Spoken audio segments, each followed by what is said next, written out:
পাঁচ ওয়াক্ত নামাজ। দ্বিতীয় নাম্বার অসমাত সাহারা, রমাদান মাসে রোজা রাখো। আমার মা, আপনারা যখন অসুস্থ হন নামাজ মাপ, কিন্তু রোজা মাপ নাই, পরে রোজা রেখে দেওয়া লাগবে। ঠিক। এই রোজা রাখতে হবে, রমাদানের ফরজ রোজা। তিন নাম্বার পর্দা করতে হবে। কি করতে হবে বলেন? ও গো দোরের জীবন, পর্দা ছাড়া বাইরে যেও না।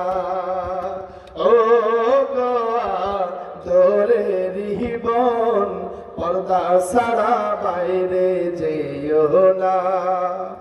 পর্দা ছাড়া বাইরে যেই জন, ইসলাম বলে দায়ুস সেই জন। দায়ুসুমাইয়া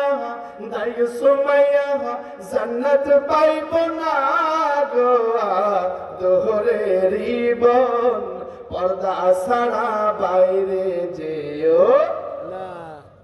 তাহলে পাঁচ ওয়াক্ত নামাজ সময় মতো, রমজানের রোজা। আর তৃতীয় নাম্বার পর্দা, ফরজে আইন না কিফায়া? আইন। ফরজে আইন পর্দা করতে হবে। আর তৃতীয় নাম্বার স্বামীর আনুগত্য করতে হবে। সুবহানাল্লাহ বলেন। যদি নারীরা পাঁচ ওয়াক্ত নামাজ সময় মতো পড়ে, রমজানের রোজা রাখে, যদি তারা পর্দা করে, যদি তারা স্বামীর আনুগত্য করে, নবীজি আবার বলেন, তখন ওই নারী জান্নাতে যেতে পারবে নিজের ইচ্ছা মতো, যে কোনো জান্নাতে। সুবহানাল্লাহ বলেন। সুবহানাল্লাহ। নবীজি ঈদগাহে যাচ্ছেন ঈদের দিন, হঠাৎ করে এক মহিলা সাহেব বসে, ইয়া রাসূলুল্লাহ, আমাদের চাইতে পুরুষরা তো সওয়াবের মালিক বেশি। বলে কেমনে? বলে, ইয়া রাসূলুল্লাহ, পুরুষরা আপনার সঙ্গে জিহাদে যায়, আপনার সঙ্গে জামাতে নামাজ পড়ে, পুরুষেরা আপনার সঙ্গে সঙ্গ দেয়।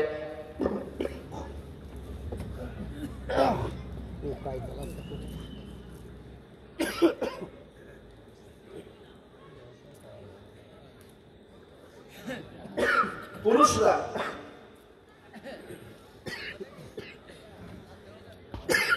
মহিলা সাহাবী বলছেন, ইয়া রাসূলুল্লাহ, পুরুষেরা আপনার সঙ্গে সব জায়গায় যায়, তাহলে আমাদের চাইতে তো পুরুষরা সওয়াবের মালিক বেশি হয়, আমাদের তো কমে যায়।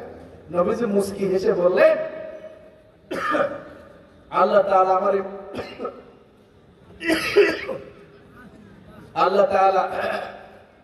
আমার এই মহিলা সাহাবীর মেধাকে তীক্ষ্ণ বানায় দেন। সুবহানাল্লাহ সুবহানাল্লাহ।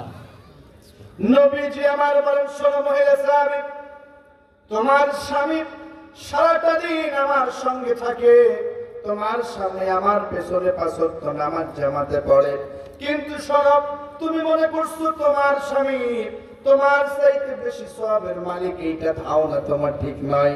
শোনো মহিলা সাহাবী, তোমার স্বামী সারাটা দিন আমার সঙ্গে থাকার পর সারাটা দিন যে আমল করেছে, ওই আমল করার পর যখন তোমার স্বামী বাড়িতে ফিরে যায়, যদি তুমি একটা মুস্কি হেসে তোমার স্বামীর একটা সালাম দিতে পারো, সারাটা দিন তোমার স্বামী আমার সঙ্গে থেকে যে সওয়াব অর্জন করেছে, তুমি যদি মুস্কি হেসে একটা সালাম দিতে পারো, তোমার স্বামী সারাটা দিন যে সওয়াব অর্জন করেছে, একটা মুস্কি হাসি আর সালামের কারণে সেই সমপরিমাণ সওয়াব আল্লাহ তাআলা তোমার আমল নামায় দিয়ে দিবে। সুবহানাল্লাহ। আমার মা, আমার বোন, আপনার স্বামী সারাটা দিন যে সওয়াব অর্জন করেছে, বাড়িতে যাওয়ার পর যদি আপনি একটা মুস্কি হেসে সালাম দিতে পারেন, নবীজি বলেছে সারাটা দিন যে সওয়াব আপনার স্বামী অর্জন করেছে, আপনার একটা মুস্কি হাসির সালামে সেই সমপরিমাণ সওয়াব আল্লাহ আপনার আমলনামায় দিয়ে দেবে।